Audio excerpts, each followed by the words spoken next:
Hi friends, ಎಲ್ರಿಗೂ ನಮಸ್ಕಾರ. ನಾನು ನೋಡಿ ಈ ಅಣಬೆ ತಗೊಂಡಿದ್ದೀನಿ, ಮೊಟ್ಟೆ ಅಣಬೆ. ಆ ಮೊಟ್ಟೆ ಅಣಬೆಲಿ ನಾನು ಸಾಂಬಾರು ಮಾಡೋದು ಹೇಗೆ ಅಂತ ತೋರಿಸ್ಕೊಡ್ತೀನಿ. ನಾನು ಅವರೆಕಾಳು, ಚಿಲ್ಕೊರೆಕಾಳು ಮೊಟ್ಟೆ ಮೊಟ್ಟೆ ಅಣಬೆ ಮೊಟ್ಟೆನೂ ಹಾಕಿ ಮಾಡ್ತಾರೆ, ಅದು ಗೊತ್ತಿರುತ್ತೆ ಆ್ಯಕ್ಚುಲಿ ಎಲ್ರಿಗೂ. ಇದು ತುಂಬಾ ಟೇಸ್ಟಿಯಾಗಿರುತ್ತೆ, ಮಟನ್ ಸಾರು ಥರ ಇರುತ್ತೆ. ಇದು ಮುದ್ದೆಗಿಂತೂ ಒಳ್ಳೆ ಕಾಂಬಿನೇಷನ್. ಇದು ಬನ್ನಿ ಏನು ಹಾಕೋದು ಅಂತ ತೋರಿಸ್ಕೊಡ್ತೀನಿ. ಈಗ ನಾನು ರುಬ್ಬೋದಕ್ಕೆ ರೆಡಿ ಮಾಡ್ಕೊಳ್ಳೋ ಅಷ್ಟರಲ್ಲಿ ನಾನು ಕಾಳನ್ನ ಬೇಯಕ್ಕಿಟ್ಟಿದ್ದೀನಿ. ಒಂದು ಸ್ಪೂನ್ ಎಣ್ಣೆ ಹಾಕ್ಬಿಟ್ಟು 2 ಟೊಮೊಟೊ ಕುಯ್ದು ಹಾಕ್ಬಿಟ್ಟು ಚಿಲ್ಕೊರೆ ಕಾಳನ್ನ ಬೇಯಕ್ಕಿಟ್ಟಿದ್ದೀನಿ. ಇದೊಂದು ಅರ್ಧ ಭಾಗ ಬೇಯಬೇಕು, ಬೇಯ್ತಾ ಇರಲಿ. ಅಷ್ಟರಲ್ಲಿ ನಾವು ರುಬ್ಬಕ್ಕೆ ರೆಡಿ ಮಾಡ್ಕೊಳ್ಳೋಣ ಬನ್ನಿ. ಇದೇನೂ ಅಲ್ಲ, ಅರಿಶಿನ ಪುಡಿ ನಾನು ರುಬ್ಬಿದ್ನಲ್ಲ ಅದೇ ಮಿಶ್ರಣದ್ದು ಮಿಕ್ಸಿ ಜಾರ್. ಇದು ಪುದೀನ ಹಾಕ್ಕೊಳ್ತಾ ಇದ್ದೀನಿ. ಚೂರು ಪುದೀನ ಹಾಕ್ಕೊಬೇಕು, ಜಾಸ್ತಿ ಬೇಡ. ಪುದೀನ ಆದಷ್ಟು ಕಡಿಮೆನೇ ಇರಲಿ. ನಾನು 1 ಬೌಲಷ್ಟು ತೆಂಗಿನಕಾಯಿ ಹಾಕ್ತಿದ್ದೀನಿ. ಇದು ನಾನು ಸಾಂಬಾರು ಮಾಡೋದ್ರಿಂದ ಸ್ವಲ್ಪ ಕ್ವಾಂಟಿಟಿ ಜಾಸ್ತಿನೇ ಮಾಡ್ಕೊಳ್ತಾ ಇದ್ದೀನಿ. ಒಂದು ಸ್ವಲ್ಪ ಕೊತ್ತಂಬರಿ ಸೊಪ್ಪು, ಬೆಳ್ಳುಳ್ಳಿ. ಮಟನ್ ಸಾಂಬಾರ್ಗೆ ಏನೇನು ಹಾಕ್ತೀರಾ ಅದೇ ರೀತಿ ಹಾಕ್ಕೊಳ್ಳಿ. ಅಂದರೆ ಸ್ವಲ್ಪ ಮಸಾಲೆ ಕಡಿಮೆ ಇರಬೇಕು, ಹೆವಿ ಮಸಾಲೆ ಇರಬಾರ್ದು, ಚೆನ್ನಾಗಿ ಬರಲ್ಲ. ಮಶ್ರೂಮು ಅದ್ರದ್ದು ಫ್ಲೇವರ್ ಬರುತ್ತಲ್ಲ, ಅದು ಬಿಡ್ಕೊಬೇಕು. ಬರೀ ಮಸಾಲೆದೇ ಆದರೆ ಅದ್ರ ಫ್ಲೇವರ್ ಗೊತ್ತಾಗಲ್ಲ ನಮಗೆ. 2 ಬೆಳ್ಳುಳ್ಳಿ ಹಾಕ್ಕೊಳ್ತಾ ಇದ್ದೀನಿ. ನಾನು 1 ಇಂಚಷ್ಟು ಶುಂಠಿ ಹಾಕ್ಕೊಳ್ತಾ ಇದ್ದೀನಿ. ಅದಕ್ಕೆ 2 ಟೊಮೊಟೊ ಹಾಕಿದ್ದೀನಿ, ಇದಕ್ಕೆ 3 ಟೊಮೊಟೊ ಹಾಕ್ಕೊಳ್ತಾ ಇದ್ದೀನಿ. ಚಕ್ಕೆ, ಲವಂಗ ನೋಡಿ ಇಷ್ಟೇ. ಆ ಚಕ್ಕೆ ಪುಡಿ ಮಾಡಿರೋದನ್ನ ಹಾಕ್ಕೊಂಡಿದ್ದೀನಿ. ಖಾರ ಪುಡಿ, ಸಾಂಬಾರು ಪುಡಿ ನಿಮಗೆ ಎಷ್ಟು ಬೇಕು ಸಾಂಬಾರು ಅದು ನೋಡಿ ಹಾಕ್ಕೊಳ್ಳಿ. ನಾನು 3 ಸ್ಪೂನ್ ಹಾಕ್ಕೊಂಡಿದ್ದೀನಿ ಇದನ್ನು, ಖಾರ ಪುಡಿ, ಸಾಂಬಾರು ಪುಡಿನ. ನೆಕ್ಸ್ಟು ನೀರು ಹಾಕ್ಕೊಂಡು ಇದನ್ನು ರುಬ್ಕೊಬರೋಣ. ಅದಕ್ಕಿಂತ ಮುಂಚೆ ನಾನು ತೋರಿಸ್ತೀನಿ ನೋಡಿ. ಇಲ್ಲಿ ನೋಡಿ, ಇದೇ ಅರಿಶಿನ, ನಾನು ಹೋದ ವರ್ಷ ಮಾಡಿರೋ ಅರಿಶಿನ ಪುಡಿ ಇದೇನೆ. ನಾನು ಇದನ್ನೇ ಯೂಸ್ ಮಾಡೋದು. ಎಷ್ಟು ಚೆನ್ನಾಗಿರುತ್ತೆ ಅಂದರೆ ನೀವು ಪಾರ್ಟಿಗೆ ಹಾಕ್ಕೊಂಡು ನೋಡಿ. ಹೆಂಗೆ ಅಂದರೆ ಇದು ಹಸಿ ಸಿಗಲ್ಲ ಅಂದರೆ ನೀವು ಅಂಗಡಿಲಿ ಅರಿಶಿನಕ್ಕೂ ತಂದು ನೆನಾಕ್ಬಿಟ್ಟು ಅದನ್ನು 2 ದಿನ ಇಟ್ಟರೆ ಅದು ಮೊಳಕೆ ಬರುತ್ತೆ.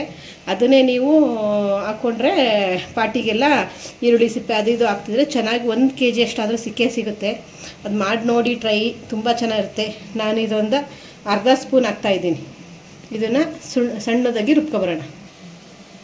ಇದೊಂದು ಈರುಳ್ಳಿ ಒಂದು ಹೇಳಿರಲಿಲ್ಲ, ಒಂದೇ ಈರುಳ್ಳಿ ಹಾಕ್ತಾಯಿದ್ದೀನಿ ನಾನು, ಸಾಕು ನಂಗೆ ಒಂದೇ ಈರುಳ್ಳಿ. ಇನ್ನೊಂದು ಈರುಳ್ಳಿ ನಾನು ಸಾಂಬಾರ್ಗೆ ಹಾಕ್ತೀನಿ. ಈಗ ನೋಡಿ ನುಣ್ಣದಾಗಿ ರುಬ್ಕೊಂಡು ರೆಡಿಯಾಗಿದೆ.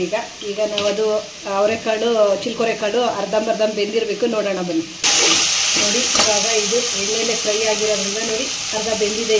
ಇವಾಗ ನಾವು ರುಬ್ಬಿರೋ ಮಿಶ್ರಣ ಹಾಕೋಣ. ತುಂಬ ಚೆನ್ನಾಗಿರುತ್ತೆ ಫ್ರೆಂಡ್, ಮಟನ್ ಸಾರು ಥರನೇ ಇರುತ್ತೆ. ನೀವು ಮಟನ್ ಸಾರು ತಿನ್ನಬೇಕು ಅನ್ನಿಸ್ದಾಗ ಇದೊಂದು ಮಾಡ್ಕೊಳ್ಳಿ, ತುಂಬ ಟೇಸ್ಟಿಯಾಗಿರುತ್ತೆ. ಇವಾಗ ನಮಗೆ ಸಾಂಬಾರು ಯಾವ ಥರ ಬೇಕೋ ಆ ಥರ ನೀರೆಲ್ಲ ಹಾಕ್ಕೊಂಡು ರೆಡಿ ಮಾಡಿ ಇಟ್ಕೊಳ್ಳೋಣ. ಇವಾಗ ನೋಡಿ ಈಗ ರೆಡಿಯಾಗಿದೆ. ಇನ್ನೊಂದು ಸ್ವಲ್ಪ ನೀರು ಹಾಕ್ಕೊಳ್ತೀನಿ. ಇವಾಗ ನಾವು ಮಶ್ರೂಮ್ ಹಾಕ್ಕೊಳ್ಳೋಣ. ಈಗ ಮಶ್ರೂಮ್ ಹಾಕ್ಕೊಳ್ಬೇಕು.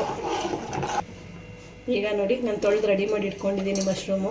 ಈಗ ಮಶ್ರೂಮು, ಚಿಲ್ಕೊರೆ ಕಾಳು ಬೆಂದಿರುತ್ತೆ. ಇವಾಗ ನೆಕ್ಸ್ಟು ಚೆನ್ನಾಗಿ ಕುದಿಸ್ಬೇಕು. ಇದನ್ನು 1-2 ಕುದಿ ಕುದ್ಮೇಲೆ ಇದನ್ನು ಆಫ್ ಮಾಡ್ಕೊಳ್ಳೋಣ. ಈಗ ಇದಾದಮೇಲೆ ನಾನು ಹೇಳಿದ್ನಲ್ಲ 1 ಈರುಳ್ಳಿ ಹಾಕ್ತೀನಿ ಅಂತ, ಈಗ 1 ಈರುಳ್ಳಿ ಹಾಕ್ಕೊಳ್ತಾ ಇದ್ದೀನಿ. ಚಿಕ್ಕದಾಗಿ ಕಟ್ ಮಾಡಿಬಿಟ್ಟು 1 ಈರುಳ್ಳಿ ಮೇಲೆ ಹಾಕ್ಕೊಬೇಕು. ರುಬ್ಬೋದಕ್ಕೆ 1 ಹಾಕ್ಕೊಂಡಿದ್ದೆ ನಾನು. ಒಗ್ಗರಣೆ ಸಾಂಬಾರ್ಗೆ 1 ಹಾಕ್ಕೊಂಡಿದ್ದೀನಿ. ಈಗ ರುಚಿಗೆ ತಕ್ಕಷ್ಟು ಉಪ್ಪು ಹಾಕ್ಕೊಳ್ಳೋಣ. ಇವಾಗ ಚಿಲ್ಕೊರೆ ಕಾಳು ಸಾರು, ಮಶ್ರೂಮ್ ಹಾಕಿ ಮಾಡಿರೋ ಸಾಂಬಾರು ಟೇಸ್ಟಿಯಾದ ರೆಡಿಯಾಗುತ್ತೆ. ಇನ್ನೊಂದು 5 ನಿಮಿಷ ನೋಡಿ ಮಳ್ಳಿದ್ಮೇಲೆ ಮುಗ್ದೋಯ್ತು. ಇದು ಬೇಗನೆ ಕ್ವಿಕ್ಕಾಗ ಅಂತ ಸಾಂಬಾರು. ಮುದ್ದೆಗಂತೂ ತುಂಬ ಒಳ್ಳೆ ಕಾಂಬಿನೇಷನ್. ಮತ್ತು ದೋಸೆ, ಸೆಟ್ ದೋಸೆಗಂತೂ ತುಂಬ ಚೆನ್ನಾಗಿರುತ್ತೆ ಇದು ಫ್ರೆಂಡ್ಸ್. ನೋಡಿ ಚಿಲ್ಕೊರೆ ಕಾಳು ಮಶ್ರೂಮ್ ಹಾಕಿ ಮಾಡಿರೋ ಸಾಂಬಾರು ರೆಡಿಯಾಗಿದೆ. ಈಗ ನೋಡಿ ನಾನು ಮಶ್ರೂಮ್ ಎಷ್ಟಿಷ್ಟು ದೊಡ್ಡದಾಗಿ ಕಟ್ ಮಾಡಿದ್ದೆ, ಎಷ್ಟು ಚಿಕ್ಕದಾಗಿದೆ ಬೆಂದಮೇಲೆ ನೋಡಿ. ಈಗ ಕಾಳನ್ನು ನೋಡಿ ಬೆಂದೋಗಿದೆ. ಇವಾಗ ಮಶ್ರೂಮು ಅಷ್ಟೇ ನೋಡಿ ಬೆಂದೋಗಿದೆ. ಇದು ಸಾಕಿಷ್ಟು ಬೆಂದರೆ ಈಗ ಆಫ್ ಮಾಡ್ಕೊಳ್ಳೋಣ. ರೆಡಿಯಾಗಿದೆ ಮಶ್ರೂಮ್ ಮತ್ತು ಚಿಲ್ಕೊರೆ ಕಾಳು ಸಾರು ರೆಡಿಯಾಗಿದೆ ನೋಡಿ. Thank you friends.